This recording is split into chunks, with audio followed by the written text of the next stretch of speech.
හැමෝටම සුබ දවසක් වේවා. අදත් මම මැලේසියාවේ JPN එකට ඇවිල්ලා තිනවා පුත්‍රජයවල. JPN කියන්නේ ජබතන් පෙන්ඩස්තරන් නගර කියන ආයතනයට. ඒ කියන්නේ මැලේසියාවේ පුද්ගලයන් ලියාපදිංචි කිරීමේ දෙපාර්තමේන්තුව සහ ඊට අමතරව විවාහ වීම, ඊට අමතරව බර්ත් සර්ටිෆිකට්, ඒ සියලු දේවල් මේ ආයතනයෙන් තමයි සිද්ධ වෙන්නේ. ඕකේ, අද මම ඕගලන්ට කතා කරන්නේ ඇත්තටම විශේෂ දෙයක් ගැන. මොකද්ද හේතුව? අද මම ආවේ අපේ ලංකාවේ පවුලක්. ඒ කියන්නේ හස්බන්ඩ් වයිෆ් සහ බබා ඉපදිලා තියෙන්නේ මැලේසියාවේ.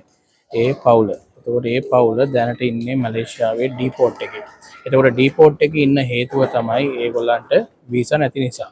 ඊට පස්සේ ඒකට වුණ ප්‍රශ්නේ තමයි දැන් මෙයාලා ඩීපෝට් එකේ ඉඳියට මේ බබාට තාම බර්ත් සර්ටිෆිකට් එක කියන්නේ මැලේසියාවෙන් ගත යුතු බර්ත් සර්ටිෆිකට් එක අරගෙන නැහැ. ඉතින් ඒක නිසා එයාලට දැන් මෙතන ගැටලුවක් තියෙනවා එයාලට ලංකාවට යාමේදී. මොකද අම්මට තාත්තට නෙමෙයි ඒක ගැටලුව වැඩියෙන් එන්නේ බබාට. එතකොට මුලින්ම දැන් මම ආවේ මේ ගැන විස්තර හොයලා බලන්න සහ ඒකට අදාළව ඒ ප්‍රශ්න ටික මොකද්ද කරන්න කියලා තීරණය කරන්න සහ කතා කරන්න. ඉතින් එතකොට මට දැනගන්න ලැබුණු දේ තමයි මම මේ ඕගලන්ට ෂෙයා කරන්නේ. මොකද ඕගොල්ලොත් දැනට ගොඩක් දේවල් මේ වගේ නොදැනුවත්ව කරන දේවල් වලින් අහිංසක දරුවෝ ඕගලන්ගෙන් ඉපදිච්ච ඔයාලගෙම අහිංසක දරුවෝ මේ ප්‍රශ්න වලදී මුහුණ දීලා ගොඩක් දුක් විඳිනවා.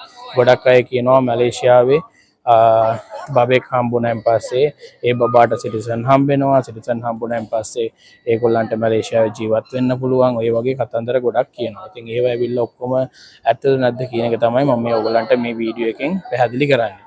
හරිද? ඉතින් ඒ මුලින්ම දැන් මේ ෆැමිලි එක මැලේසියාවේ දැන් ඉමිග්‍රේෂන් එකේ බාරිව තමයි ඉන්නේ. නමුත් මේ පොඩි බබාට නීත්‍යානුකූල ලියකියවිලි කිසි දෙයක් නැහැ.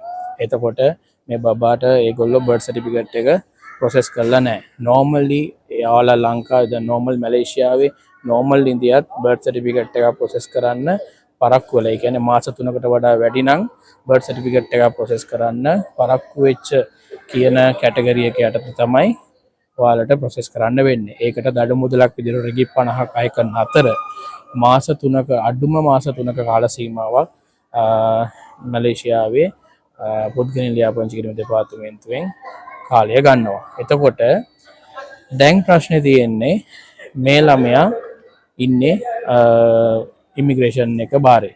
එතකොට මේ ළමයා අම්මා තාත්තා තුන් දෙනාම ඉන්නේ ඉමිග්‍රේෂන් එක බාරේ. අංක එක ඔයගොල්ලෝ හිතන්නේ ඉමිග්‍රේෂන් ඩිපෝට් එක පොඩි ළමයෙක් තියන් ඉන්නවා කියන්නේ කොච්චර නම් අමාරුද. සාමාන්‍යයෙන් සාමාන්‍ය කෙනෙක්, ඒ කියන්නේ සාමාන්‍ය අපි වගේ ලොකු මිනිස්සු උනත් ඩිපෝට් එකක ඉන්නවා කියන්නේ ඇත්තටම ලොකු දුකක්. හරිද? එතකොට ඕගොල්ලෝ හිතන්න ඕගොල්ලන්ගේ අහිංසක දරුවන්ව ඒ වගේ ඩිපෝට් එකක ගොඩක් සෙනගත් එක්ක දරුවන්ව ඉන්නකොට කොච්චර අපහසුතාවයකට ලක් වෙනවද, කොච්චර දුකක් විඳින්න වෙනවද? ඒ වගේ දේවල් ගැන ඔයාලා අනිවාර්යෙන් කල්පනා කරන්න ඕන. ඕගොල්ලෝ අම්මලා තාත්තලා හැටියට තමන්ගේ දරුවන් ගැන හිතලා. හරිද? ඊට පස්සේ මුලින්ම අපි කරන්න ඕන දේ තමයි දැන් ඩීපෝට් එකකින් ඒගොල්ලෝ ප්‍රොසෙස් කරන්නේ ඩයිරෙක්ට් JPN එකට. ඒතකොට ඩීපෝට් එකෙන් ඩයිරෙක්ට් JPN එකට ඒගොල්ලන්ගේ ડોකියුමන්ට්ස් හදන්න ප්‍රොසෙස් කරද්දි එතකොට ප්‍රශ්නය තමයි ඒගොල්ලෝ පරක්කු වෙනවා. මොකද හේතුව රජයේ ආයතන එක ආයතනත් එක්ක සම්බන්ධ වෙලා එකින් එකට තමයි මේ ප්‍රොසෙස් එක කරන්න වෙන්නේ. ඉතින් ඒකකොට ඒගොල්ලන්ගේ ප්‍රොසෙස් එක පරක්කු වෙනකොට වෙන්නේ ඕගොල්ලන්ට ඉන්න කාල සීමාව ඩීපෝට් එකේ ඉන්න කාල සීමාව වැඩි වෙනවා. එතකොට දැන් හරියට බැලුවොත් අඩුම මාස 3ක් මාස 6ක් අතර කාල සීමාවක් ඩීපෝට් එකේ ඉන්න සිද්ධ වෙනවා ළමයටයි අම්මටයි. තාත්තට මේකෙන් ප්‍රශ්නයක් නැහැ. තාත්තට පාස්පෝර්ට් එක තියෙනවා නම් ටිකට් එක දාගත්තා ලංකාවට යන්න පුළුවන්. එහෙම නැත්නම් කවුද පාස්පෝර්ට් එක නැත්නම් තාත්තට ලංකාවේ එම්බසි එකෙන් ටෙම්පරරි ට්‍රැවල් ඩොකියුමන්ට් එක හදලා දුන්නාන් පස්සේ එයා අනිවාර්යෙන් ලංකාවට යවනවා. නමුත් අම්මා තමන්ගේ දරුවත් එක්ක මැලේසියාවේ අනිවාර්යෙන් දුක් විඳින්න වෙනවා. හරිද? මේක හොඳට තේරුම් ගන්න. මැලේසියාවේ අනිවාර්යෙන් අම්මයි දරුවයි දුක් විඳින්න සිද්ධ වෙනවා. මාස 3ත් මාස 6ක් අතර කාල සීමාවක් ඔයාලා දැනටමත් ඔයාගේ දරුවා මැලේසියාවේ ඉපදිලා ඉන්නවා නම් ඔයාගේ දරුවට බර්ත් සර්ටිෆිකට් එකක් තාම මැලේසියාවේ රජයෙන් අරගෙන නැත්නම් අනිවාර්යෙන් මේ ප්‍රශ්නෙට මුහුණ දෙන්න සිද්ධ වෙනවා. ඒක අනිවාර්යයි. හරිද? දෙවැනි කාරණාව ඔයා බර්ත් සර්ටිෆිකේට් එකක් ගත්තනම් ඔයාගේ දරුවා අනිවාර්යෙන් ලංකාවට යැවිය යුතුමයි. ඒක තමයි නීතිය. හරිද? කවුරු හරි කියනවා නම් මාස 10 මේ 10ක් අවුරුදු 10ක් මේ මෙච්චර කාලයක් අවුරුදු ගාණක් අවුරුදු 20ක් 30ක් හරි මැලේසියාවේ ඉඳියොත් බර්ත් සර්ටිෆිකේට් එකක් මැලේසියාවේ එකක් තිබ්බොත් ළමයෙක් මෙහි ඉපදුනොත් මැලේසියාවේ සිටිසන් හම්බෙනවා කියලා ඒවා බොරු කතන්දර. ඒ වලට අහු වෙලා ඔයාගේ අහිංසක දරුවන්ගේ ජීවිත විනාශ කරන්න එපා. හරිද? ඇත්තටම හරිම කනගාටුයි. මොකද ගොඩක් මමත් මේ දුවන්නේ පවුල වෙනුවෙන් ඒත් අහිංසක දරුවා වෙනුවෙන්. හරිද? එතකොට ඕගොල්ලන්ගේ අහිංසක දරුවන්ගේ ජීවිත ඔයාලා දැනගන්න ඕන කොහොමද ගොඩනගන්නේ කියලා. ඒ ළමයින්ගේ අධ්‍යාපනයක් නැහැ හරි හමන්. ඊට පස්සේ ඒ ළමයි මැලේසියාවේ නිකන් ඉන්නවා කිසිම අයිතිවාසිකමක් නැහැ ඒ ළමයට. ඒ ළමයාගේ බර්ත් සර්ටිෆිකේට් එක අරගෙන ලංකාවේ එම්බසි එකේ ලියාපදිංචි කරලා ලංකාවෙන් හම්බෙන බර්ත් සර්ටිෆිකේට් එක හම්බෙනකන් ඒ ළමයා කිසිම රටකට අයිති නැහැ. හරිද? නිකන් උපදිච්ච බවට ලියකියලු විත් ටිකක් විතරයි තියෙන්නේ.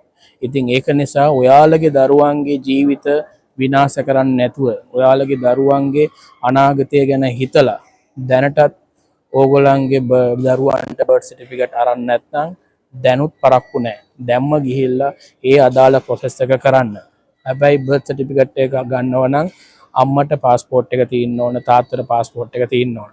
අම්මට පාස්පෝර්ට් එක තිබිලා තාත්තට පාස්පෝර්ට් එක තිබුණ නැති වුණොත් තාත්තගේ නම බර්ත් සර්ටිෆිකේට් එකට දාන්න බෑ. ඒකත් මතක තියාගන්න. හරි? එතකොට ওই විස්තර ටිකත් මතක තියාගෙන ඕගොල්ලන්ගේ දරුවා වෙනුවෙන් ඕගොල්ලෝ මේ දේ අනිවාර්යෙන් කරන්න. හරිද? මේක මම කියන්නේ මේ වීඩියෝ එක කරලා ඔයාලා මයිකාවටම ඇවිල්ලා මේ වැඩ ටික කරගන්න කියලා. හරිද? නමුත් මම මේ කියන්නේ ඕගොල්ලෝ වෙනුවෙන් ඕගොල්ලොන්ට තනියම හරි කමන්නේ පුද්ගලින් ලියාපදිංචි කිරීමේ දෙපාර්තමේන්තුව මැලේසියාවේ ඕන තරම් තියෙනවා. ඒ ඕන අදාළ ආයතනයකට ගිහිල්ලා ඕගොල්ලන්ගේ දරුවා වෙනුවෙන් ඒ අදාළ බර්ත් සර්ටිෆිකේට් එක හරි ගස්සගෙන ඒ අදාළ බර්ත් සර්ටිෆිකේට් එකත් අරගෙන එම්බසියට ගිහිල්ලා ලංකාවේ ඕගොල්ලන්ගේ දරුවට අදාළ බර්ත් සර්ටිෆිකේට් එක අරගෙන ලංකාවෙන් ඒ දරුවට අදාළ පාස්පෝර්ට් එක හදාගෙන ඒ දරුවව ලංකාවට වහාම අරන් යන්න. මොකද නැත්නම් ඕගොල්ලන්ගේ දරුවෝ ඩිපෝට් එකේ ඉඳගෙන විඳින දුක ඕගොල්ලන්ට පස්සේ තේරුම් අරන් වැඩක් නැහැ. හරිද? දෙයක් වෙන්න ඉස්සෙල්ලා ඕන අපි හැමදේම කරන්න. ඒක නිසා එක එක ඒජන්ට්ලා කියන කතන්දරවත් බබාලා මෙහි ඉපදුනයින් පස්සේ සිටිසන් හම්බෙන කතන්දර ඒ ඔක්කොම බොරු කතන්දර අහන්න නැතුව ජීවිතේ තමන්ගේ දරුවගේ ජීවිතේ වෙනුවෙන් ඕගොල්ලෝ යමක් කරන්න කියලා ඉල්ලා සිටිනවා මේ වීඩියෝ එකකින්. ඉතින් තවත් දවසක අපි හමු වෙමු. ඕගොල්ලන්ට මේ සම්බන්ධව මොනවා හරි ගැටලුවක් තියෙනවා නම් මොනවා හරි ප්‍රශ්නයක් තියෙනවා නම් මගේ WhatsApp නම්බර එක තියෙනවා. මගේ WhatsApp නම්බරයට කතා කරලා ඕන දෙයක් ඔයාලට දැනගන්න පුළුවන්. එහෙනම් තවත් දවසක අපි හමු වෙමු. ඔයගොල්ලෝ සියලු දෙනාටම සුබ දවසක්.